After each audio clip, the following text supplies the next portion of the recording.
Hello everyone, thanks for tuning in to Project KITT. As promised, I'm going to do a video overview of my new K.I.T.T Designs third season front bumper, or KITT's nose. Throughout the series, there were several different design changes on the front nose of KITT, and the one featured in the third season has always been my favorite. I just love the clean lines, the turn signal indentations, everything about this nose. Billy's done an awesome job with the design of this nose. It's very accurate and the quality is amazing. I was talking to Billy the other day on the phone and I found out a couple of things about this nose that I was unaware of. And I'm guessing that if I didn't know it, there's probably a lot of other fans and replica builders out there that are also unaware of it. It concerns the scanner opening as well as the turn signal indentations. And I'd like to zoom in a little closer so I can illustrate exactly what it is I'm talking about. I'm going to do that and we'll be right back. First area I'd like to talk about is the scanner opening and the built-in scanner shelf. Now the scanner shelf, it probably doesn't look like it in the video, but it's actually at an angle. It's not flat.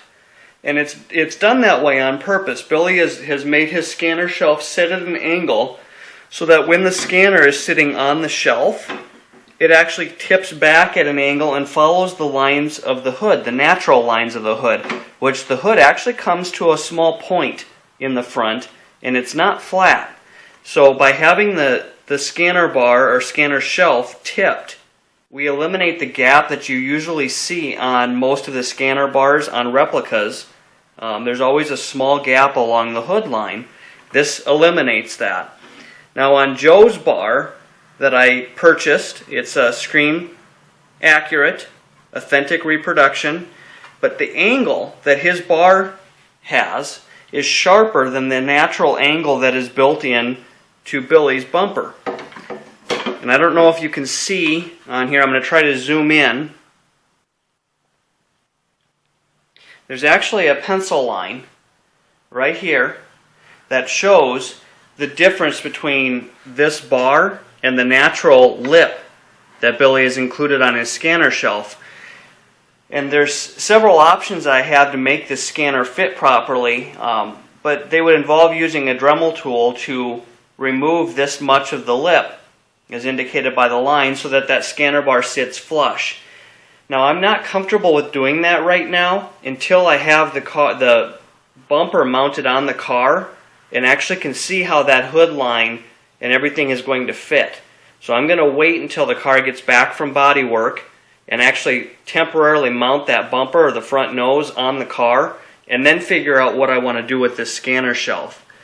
Now you may be wondering, as was I, why the difference in the angles. And Billy said that it's actually, there were two different scanner bars that were used on the series.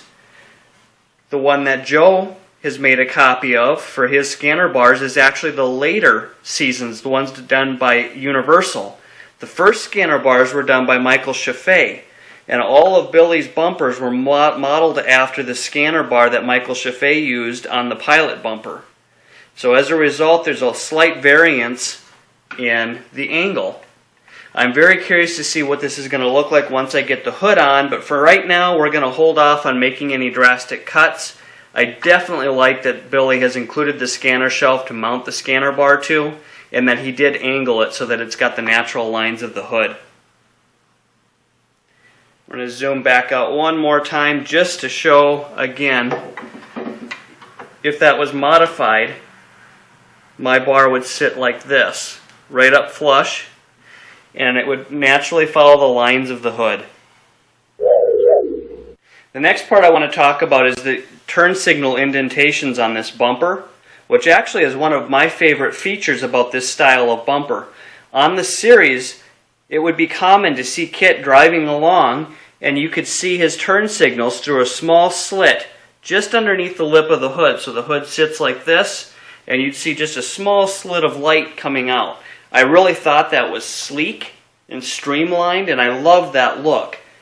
But I found out from Billy yesterday when we were chatting that the reason, and the only reason that you could see those lights on the series, is that the bumpers they made actually sagged in this area.